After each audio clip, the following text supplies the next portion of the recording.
지난번에는 우리 세 천사의 영원한 복음 가운데에서 첫째 천사의 복음을 말씀드렸고, 오늘은 그 다음에 둘째 천사의 기별 가운데에서 우리에게 주시는 복음을 함께 살펴보도록 하겠습니다.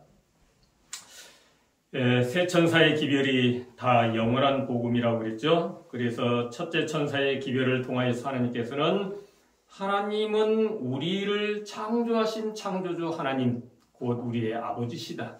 이것은 영원한 복음입니다. 우리가 나중에 구원 얻어 하늘에 가서도 하나님은 우리의 창조주시라고 하는 사실은 영원히 하나님을 찬양할 찬양의 주제죠.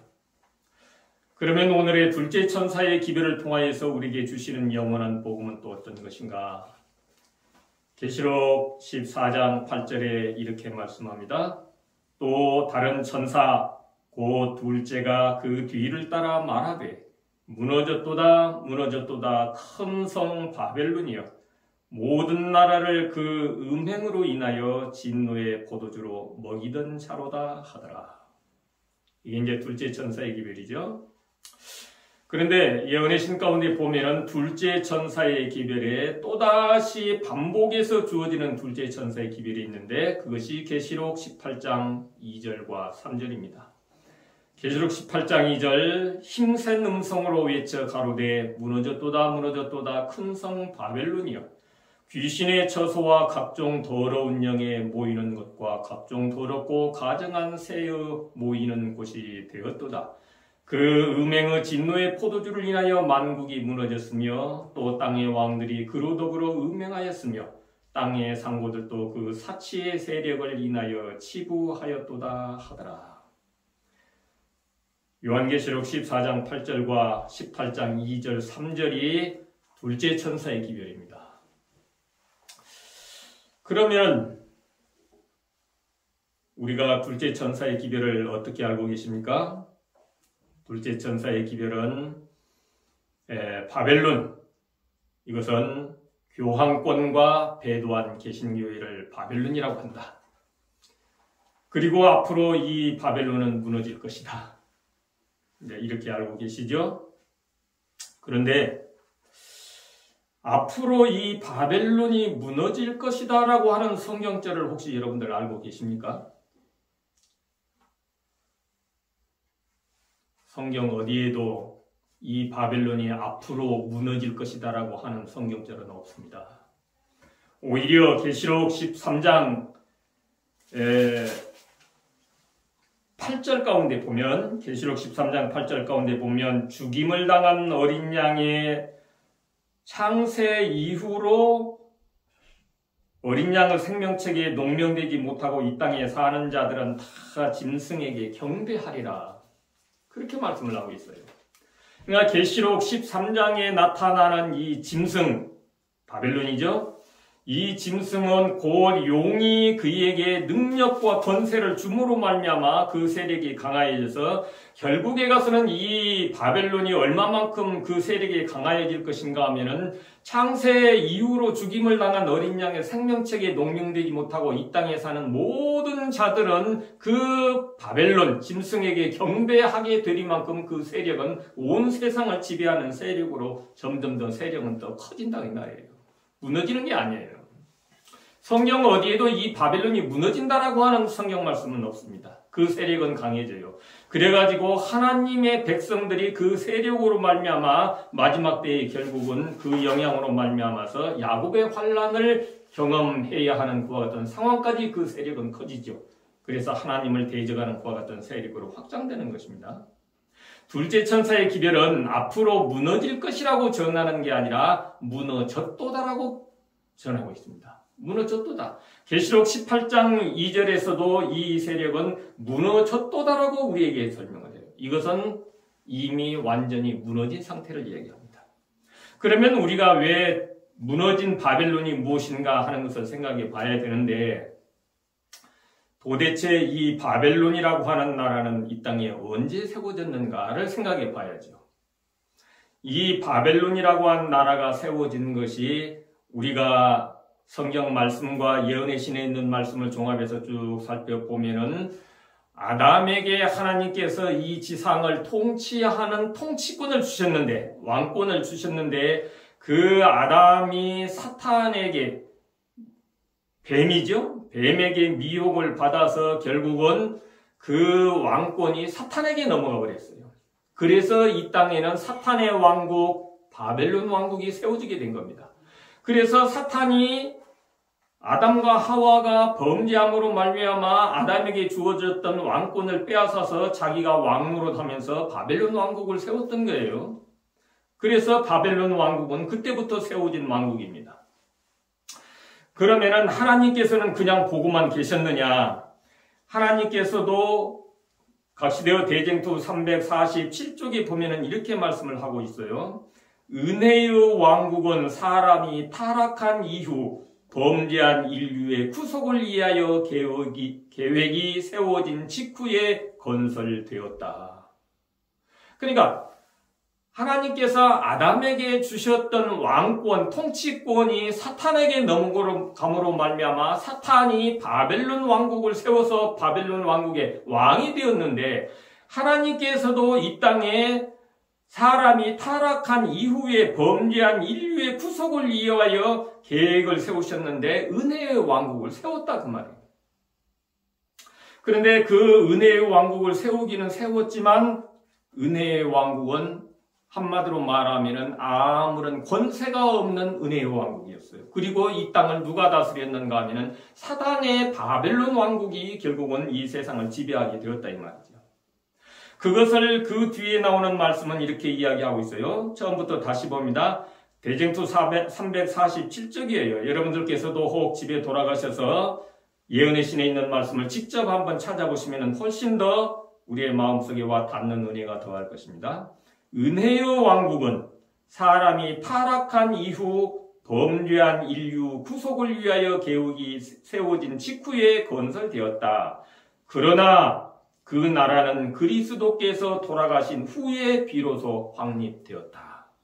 그러니까 은혜의 왕국을 사람이 범죄한 이후에 세우기는 세웠는데, 그러나 사실상 그 은혜의 왕국은 아무런 권세를 가지지 못한 왕국으로 있다가 그리스도께서 돌아가신 후에 비로소 은혜의 왕국이 확립되었다. 이렇게 설명을 하고 있는 거예요. 그러니까 그때까지는 뭔가 하면은 바벨론 왕국에 우리는 지배를 받으며 살 수밖에 없었다 이 말이죠.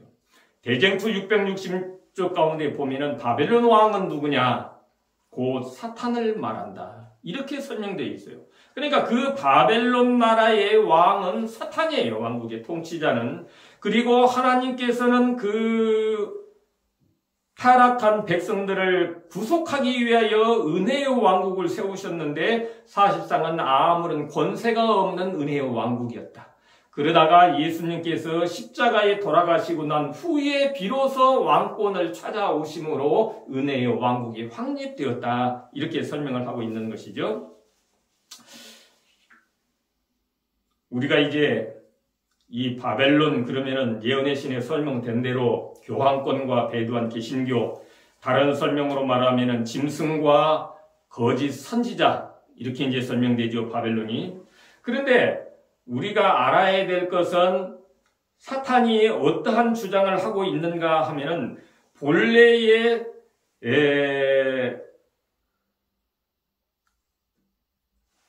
초기문집 215쪽에 보면은 이렇게 설명합니다. 사탄은 하늘과 땅의 창조주가 되시는 참 하나님을 알 수 있게 하는 넷째 계명, 즉 안식일에 관한 계명을 변경하기 위하여 대표자 회의를 소집하였다. 사탄은 영광스러운 부활을 저들 앞에 제시하고 그것은 주일 중 첫째 날에 일어난 사실이라고 이야기했다. 그는 안식일을 일곱째 날에서 주일 중 첫째 날로 변경시켜 버렸다. 그리하여 사탄은 이 부활의 날을 자기의 목적을 위하여 이용하였다. 이렇게 설명되어 있어요. 사실상 안식일을 일요일로 변경시킨 것은 교황권이잖아요. 그런데 이 예언의 신에서 설명하는 것은 사탄이 그렇게 했다라고 설명을 하고 있는 거예요. 그러면서 우리에게 뭐라고 이야기를 하는가 하면은 사탄은 그리스도의 이름을 공언하면서도 자기가 꾸며낸 기만을 신봉하는 자들을 바라보고 몹시 만족해한다.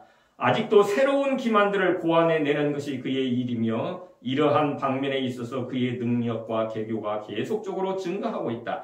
그는 자기의 대리자들, 즉 교황과 성직자들을 통하여 일을 했다라고 이제 쭉 설명이 되어 나옵니다. 그러니까 하나님의 안식일을 계명 가운데서 빼버리고 그 속에 부활의 날을 기념하도록 해서 주일이라고 하는 거짓 안식일을 만들어 놨는데 그것을 교황이 그렇게 했지만은 그 교황은 사탄의 대리자들, 다시 말하면 사탄이 자기의 대리자인 교황과 성직자들을 통해서 사탄이 그 일을 했다 이 말이에요. 그러면 실질적으로 우리 인간의 세계에서 그 일을 한 것은 교황권과 그 다음에 그의 성직자들 그리고 배두한 개신교회가 그 길을 따라가고 있지만은 보이지 아니하는 배후 세력, 과연 누가 그와 같은 엄청난 하나님의 계명을 변경시키는 그와 같은 일을 했느냐? 배후의 세력은 사탄이다. 결국은 사탄이 그 범죄의 몸통이다. 그런 이야기예요. 다시 말하면은. 그러니까 우리는 바벨론 그러면은 교황권과 배도한 개신교회만 생각하는데 이것은 몸통이 아닌 가지예요. 그러니까 사실상 바벨론 그러면은 요한계시록 16장에 나오는 대로 용과 짐승과 거짓 선지자 이 셋을 합하여 바벨론이다. 이렇게 이야기하는 거예요. 그런데 우리가 이제 둘째 천사의 기별을 이해를 하면서 그 몸통이 되는 사탄은 빼놓아버리고 그의 대리자들인 교황과 성직자들 그리고 배두한 개신교회만을 생각하다가 보니까 이게 아직도 존재하고 있는데 이 교황권과 개신교회가 아직도 존재하고 있는데 이건 무너진 것이 아니니까 앞으로 무너진다라고 설명을 하고 있지만 이 세력은 무너지지 않아요.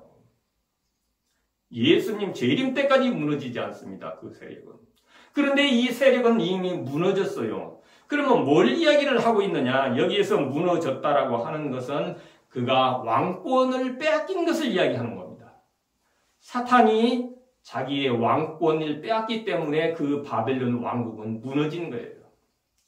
다른 말로 설명을 하면은 하나님께서 인간이 범죄한 이후에 은혜의 왕국을 세웠지만은 왕권이 없기 때문에 허수아비 같은 은혜의 왕국이 세워져 있다가 예수님께서 십자가에 돌아가심으로 바벨론의 왕으로 있었던 사탄에게서 그 왕권을 되찾아옴으로 비로소 은혜의 왕국은 확립되었고 사탄의 왕국인 바벨론은 무너졌다라고 하는 것을 설명하고 있는 겁니다. 그래서 무너졌도다 큰 성 바벨론이요. 이 말은 사탄은 이미 그의 왕권을 빼앗겼다라고 하는 것을 이야기하죠.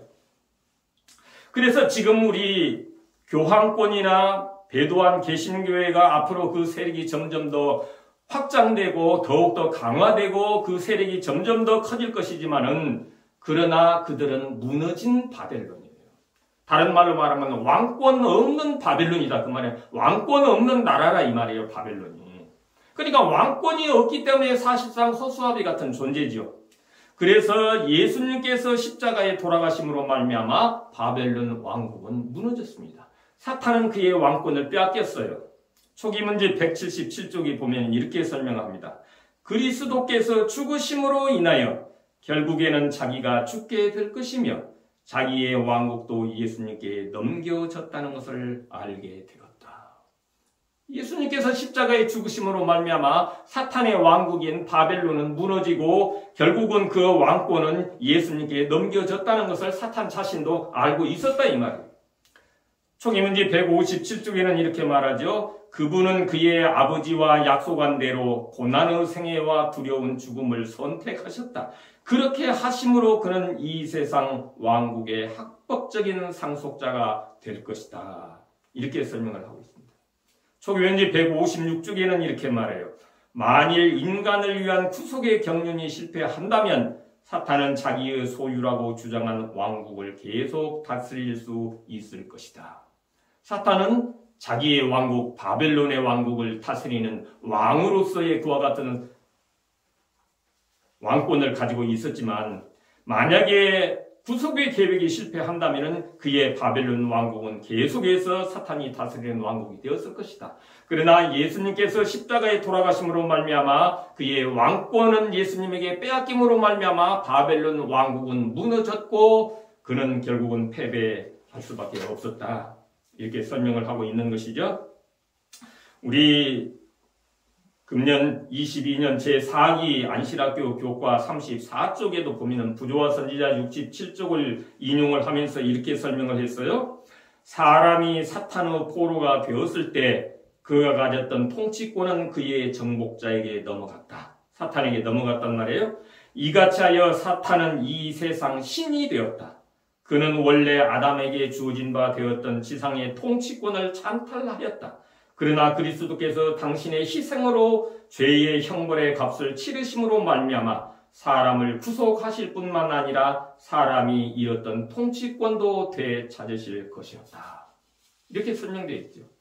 그래서 둘째 천사의 기별에서 무너졌도다 큰 성 바벨론이여, 이 말은 사탄이 다스리는 바벨론 왕국은 무너졌다. 그의 왕권은 빼앗겨서 이제는 왕권 없는 그와 같은 빈 허수아비 같은 왕국이 되어버렸다 이 말이에요. 그래서 지금 우리가 알고 있는 바벨론, 결국은 교황권과 배도한 개신교회가 가고 있는 바벨론의 길은 그들은 이미 무너진 바벨론이다. 왕권 없는 바벨론이다. 결국 이 말이에요. 그러면은 둘째 천사의 기별이 그러면은 바벨론이 무너졌다라고 하는 것이 우리에게 복음이냐? 그건 복음이 아니죠. 복음이라고 하는 것은 우리가 구원 얻는 이야기가 복음이고 영원한 복음, 하늘에 가서도 하나님을 찬양할 찬양의 주제가 되는 것이 우리에게 복음이지, 무슨 하늘에 가서도 무너졌도다 큰 성 바벨론이야 할 것은 아니잖아요. 그러면 그게 바벨론이 아니에요. 그러면 둘째 천사의 기별을 통해서 이미 사탄이 그의 왕권을 빼앗김으로 말미암아 바벨론이 무너졌다라고 하는 이야기 속에 나타나 있는 하나님의 복음은 뭐냐? 바벨론 왕권이 무너졌는데 그 바벨론 왕권은 어떻게 해서 무너졌으면 누가 무너뜨렸느냐 하는 것을, 그러면 이미 말씀을 드렸습니다마는 예수님께서 십자가에 돌아가심으로 말미암아 사탄은 왕권을 빼앗기고 그 바벨론 왕국은 무너졌단 말이에요. 그러면은 우리가 사탄의 종노릇, 죄의 종노릇, 바벨론의 종노릇을 하다가 이제는 더 이상 우리는 바벨론의 종노릇을 하지 아니하고 예수님께서 왕이시기 때문에 은혜의 왕국의 백성으로서의 살아갈 수 있도록 우리를 그렇게 은혜를 베푸신 예수 그리스도, 예수님께서 어린 양으로 십자가에 죽으심으로 말미암아 바벨론 왕국에서 종살이하는 우리를 해방시키신 이야기가 우리에게 둘째 천사의 기별을 통해서 우리에게 주시는 복음이에요.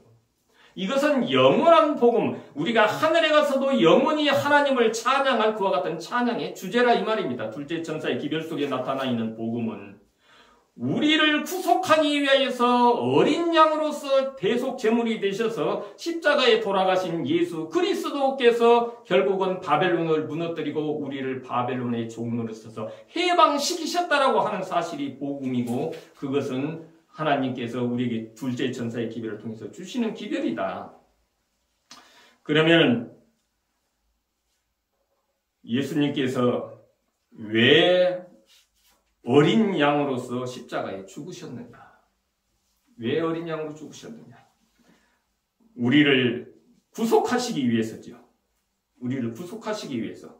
그래서 그분이 십자가에서 돌아가셨어요. 그러면은 지금 우리가 살펴보는 것은 하나님께서 왜 어린 양의 일을 하셨느냐? 그것은 그분의 성품이다. 그분의 성품이 사랑이시죠. 하나님의 성품이. 하나님의 성품이 사랑이시기 때문에 우리 인간을 창조하면은 결국은 사탄의 미혹을 받아서 범죄할 것을 아시면서도 거기에 대한 대책으로서 결국은 예수님께서 이 땅에 오셔서 십자가에 우리를 구속하기 위해서 어린 양으로 죽으실 계획을 세워 놓으시면서 우리를 창조하신 것은 그분의 사랑 때문에 그러셨고, 그분이 십자가에서 어린 양으로 죽으신 것은 우리를 사랑하시기 때문에 우리를 구속하시기 위해서 그와 같이 십자가에서 죽는 그와 같은 길을 가셨다. 그것은 그분의 사랑이다. 그러면 이제 우리에게 있어서 중요한 것은 뭐예요? 우리는 이제 그분을 믿음으로 말미암아 우리를 위해서 십자가에서 대속 제물이 되셔서 죽으셨다고 하는 것을 믿음으로 말미암아 우리는 더 이상 죄인이 아니한 우리의 죄값은 다 그분이 대속하셨기 때문에 이제는 우리는 죄의 종이 아닌 의의 종으로서 살아갈 수 있는 그와 같은 백성으로의 길을 인도해 주시는 하나님의 은혜를 위해서 우리는 감사하면서 살아가는 것이기 때문에, 그러면 우리는 그것을 믿는 것이죠. 그러면 중요한 것은 뭐냐? 그걸 믿음으로 말미암아 나는 더 이상 이제는 죄인이 아니야. 나는 예수 그리스도를 믿음으로 말미암아 나는 칭의, 의롭다함을 얻은 백성으로서 나는 살아가면 된다. 이게 끝이냐? 그렇지 않다. 믿음은 반드시 뭐가 따라야 되는가 하면은 행함에 따라야죠. 행함이 없는 믿음은 죽은 거니까. 다른 말로 말하면 믿음이 있으면 그 믿음에 따른 실천이 있어야 된다. 그 말이에요. 실천이 있어요. 그러면 예수님께서 날 위해서 그렇게 십자가의 어린 양으로 죽으셨다라고 하는 사실을 믿는다라고 할 것 같으면 나도 그렇게 살아가야 되는 거예요. 다른 말로 말하면 나도 그 하나님의 성품을 닮아서 그런 삶을 살아가는 것이 그분을 그 십자가의 어린 양으로 죽으신 예수님을 믿는 믿음을 가진 사람이라 그 말이에요. 그렇게 살지 않는 사람은 말로는 믿는다라고 하면서도 실제로는 믿는 게 아니라 그런 이야기죠. 그러면 우리는 어떻게 해야 할까요? 예수님께서 이 세상의 모든 인류의 죄를 대속하시고 예수님께서 십자가에 운명하시면서도 자기를 죽이는 그와 같은 인간적으로 보면 원수들을 향하여서도 아버지 저들의 죄를 저들에게 돌리지 마시고 저들의 죄를 용서해 주옵소서 자기들이 하는 일을 알지 못함이니이다. 그와 같은 원수를 향하여서도 그들의 죄를 용서해 주시기를 구하는 것이 어린 양의 정신이었고 그분의 성품이었어요. 그러면 우리도 예수님 같은 어린 양의 그와 같은 일을 해야 된다 그 말이죠. 어린 양의 일을. 그러면은 우리도 어느 한 사람이라도 만약에 나에게 죄를 지은 사람이 있다고 할지라도 우리도 모든 사람의 죄를 용서해 주는 일을 해야 돼요. 그래서 그 말씀을 예수님께서 마태복음 18장 가운데서 쭉 말씀을 하실 때에 베드로가 물어본 말이 그 말이죠. 선생님, 그러면 형제가 내게 죄를 지으면 몇 번이나 용서하오리까? 7번까지 하오리까? 그럴 때 예수님께서 하시는 말씀은 70번씩 7번이라도 하라. 다른 말로 말하면 예수님께서 내 죄를 다 용서해 주셨다라고 하는 것을 믿는다라고 하면은 예수님이 그렇게 내게 해주신 것처럼 나도 내게 잘못한 죄를 지은 사람들을 다 용서해 주는 그와 같은 일을 나도 해야 되는 것이 예수님의 십자가를 믿는 믿음의 삶이고 어린 양을 믿는 믿음의 삶이다. 그런 이야기예요. 어느 한 사람이라도 만약에 어떤 사람이 너무나 그 사람이 내게 잘못을 해가지고 흔히 인간적인 표현으로 내가 그 사람은 내 눈에 흙 들어가기 전에는 도저히 용서 못해. 이런 말 가끔 들을 수 있어요. 그러다 만약에 우리의 마음 속에도 그런 마음을 품는다라고 할 것 같으면 그건 어린 양으로 예수님께서 날 위해 십자가에 죽으셨다는 것을 믿는 믿음이 있는 사람의 삶이 아니라 그 말이에요. 우리도 예수님처럼 살아야 돼요. 예수님처럼. 어린 양처럼 살아야 된다 그 말이에요. 그러면 이 땅에 어느 한 사람이라도 서로 관계가 껄끄러워가지고 서로 만나도 서먹서먹하고 악수하기도 별로 껄끄럽고 그런 관계 가운데 있는 사람이 한 사람이라도 있어서는 안 되는 거예요. 그러면 우리는 어린 양의 성품을 가진 사람이 아니라 이런 이야기죠. 설령 혹시라도 기도하는 중에 내가 다른 사람을 만약에 서운하게 한 일이 있을 것 같으면 그런 사람에게도 가서 잘못을 고백하고 용서해 주기를 비는 것도 필요해요. 그것도 해야죠. 그래서 예수님께서 말씀하신 것처럼 너희 중에 누가 하나님 앞에 예물을 드리려다가 형제에게 원망 들을 만한 일이 생각나거든 예물을 제단 앞에 놓아두고 가서 먼저 형제와 화해하라. 그리고 와서 내게 예물을 드리라. 이게 우리에게 중요한 거예요. 그게 어린 양으로 예수님께서 날 위해서 십자가에 희생하셨다고 하는 것을 믿는 믿음의 삶이라고 말해요. 만약에 우리의 마음속에 내가 남에게 어떠한 실수를 하고 원망 들을 만한 일을 했는데 내 자존심이 상해서 그 사람한테 가서 미안하다 용서해라 소리 못한다고 할 것 같으면 그것도 예수님의 십자가를 믿는 믿음의 삶이 아니에요. 예수님 앞에서 예수님은 우리를 용서하기 위해서 그 하늘의 하나님께서 정말 모든 인간의 치욕을 다 감당하시면서 얼굴에 침뱉음 당하시고 가시면류관을 쓰시고 하시면서 그러면서 그와 같은 길을 가셨어요. 그러면은 내 자존심 내세우는 게 아니죠. 우리는 겸손해야 합니다. 낮아져야 돼요. 내가 다른 사람에게 원망 들을 만한 일이 있고 잘못을 한 일이 있으면 잘못을 빌고 용서를 비는 것이 그것이 어린 양을 믿는 믿음의 정신이고 다른 사람이 혹 내게 잘못을 했을 것 같으면 그 모든 어떤 잘못이라도 그 잘못을 용서하고 그를 위해서 배려하고 그를 위해서 기도할 수 있는 그와 같은 심령이 우리의 마음속에 없다라고 할 것 같으면 하나님 앞에 기도가 필요합니다. 하나님 내게 형제가 내게 잘못한 것을 내가 용서하고 그 형제를 위하여 기도하고 그 형제를 사랑할 수 있는 마음을 달라고 하나님 앞에 기도할 때에 비로소 하나님께서 그런 마음 내게 주시는 거예요. 그러니까 회개라고 하는 거 이것은 내가 내 힘으로 하는 게 아닙니다.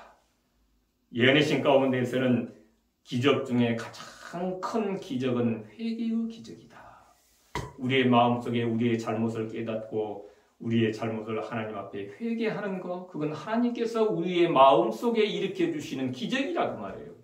그래서 성령의 음성이 오늘 여러분들의 마음속에 들린다라고 할 것 같으면 그 성령의 음성에 우리의 의지를 굴복해서 그 음성을 따라서 순종하는 회개의 믿음의 삶이 우리에게 필요한 것입니다.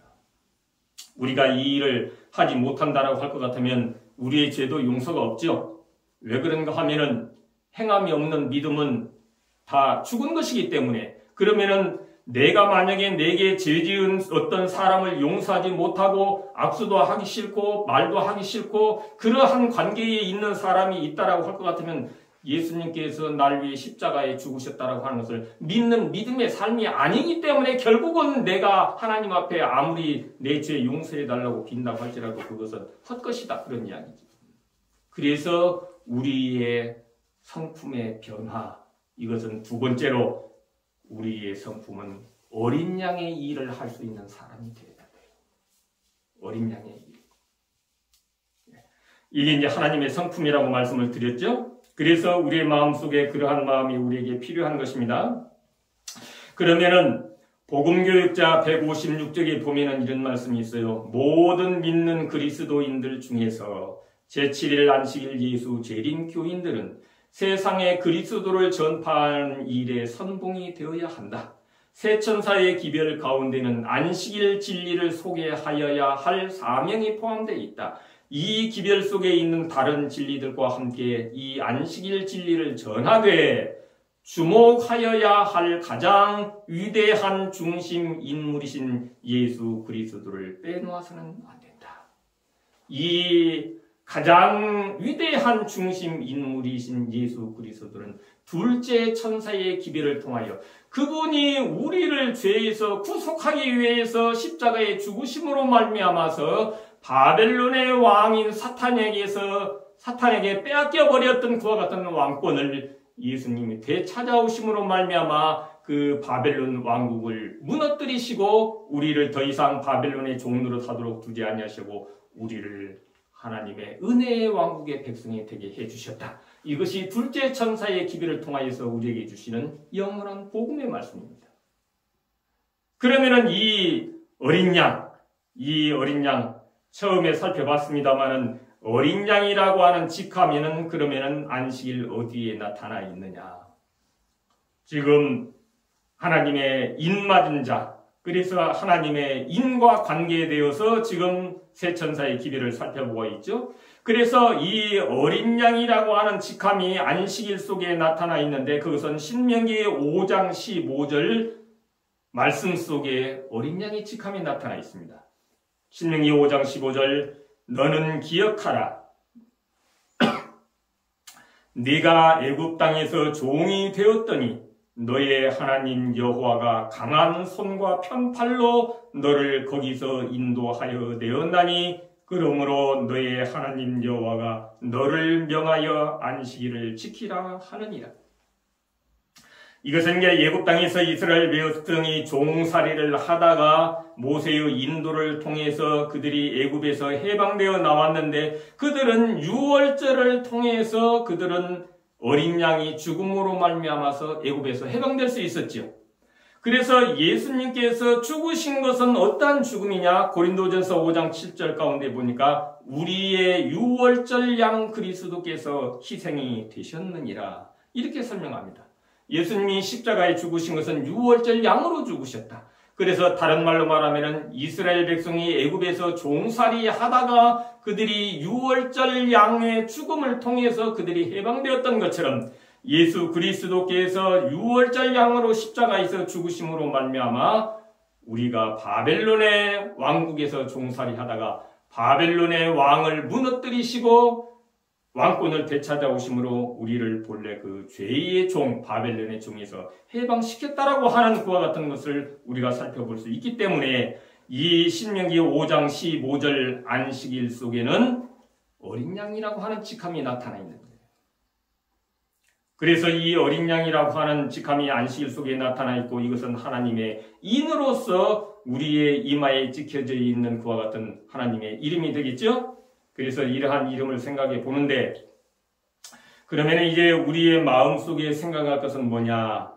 시대의 소망 758쪽에 있는 말씀을 한 말씀 더 본다라고 하면 온 하늘은 구주의 승리의 계가를 불렀다. 사탄은 패배했다. 그는 자기의 나라를 잃어버렸다는 것을 알았다. 예수님이 십자가에서 죽으심으로 말미암아 온 우주는 승리의 계가를 불렀고 사탄은 패배하고 자기의 바벨론의 왕국도 잃어버리게 되었다는 것을 알게 되었다. 이런 얘기죠. 그래서 하나님께서 우리를 위해서 어린 양으로 십자가에 죽으신 그 놀라운 사랑을 우리가 안다라고 할 것 같고 그것을 믿음으로 말미암아 우리가 구원 얻는다라고 하는 사실을 믿는다라고 할 것 같으면 그 믿음 있는 사람의 삶은 우리도 어린 양의 삶을 살아야 된다. 그래서 아까 설명드린 대로 우리도 형제가 내게 죄 지은 사람 모든 죄들을 다 용서하고 그 형제를 사랑할 수 있는 마음을 가져야 되고 내가 남에게 혹 원망 들을 만한 일이 있거든 그 형제에게 먼저 화해하는 그와 같은 삶을 통해서 우리의 형제 관계 속에서 어떠한 사람도 껄끄러운 관계에 있는 그런 사람이 한 사람이라도 있다라고 할 것 같으면 우리는 어린 양을 믿는 믿음이 아니다. 그래서 하나님께서 우리에게 주신 놀라운 그와 같은 둘째 천사의 기별을 통해서 주어지는 영원한 복음, 어린 양의 복음이 우리의 마음속에 자리하고 우리의 마음을 다스리고 우리의 마음을 인도해 주셔서 우리의 마음속에도 어린 양의 가는 길을 따라서 어린 양의 일을 하면서 살아갈 수 있는 우리들의 믿음이 되어서 우리 모두가 영원한 하늘 본향에 이르러 우리를 위하여서 대속제물이 되신 어린 양이신 예수 그리스도를 찬양하는 그와 같은 아름다운 찬양의 삶을 살아갈 수 있는 우리들의 삶이 되시기를 이 시간 간절히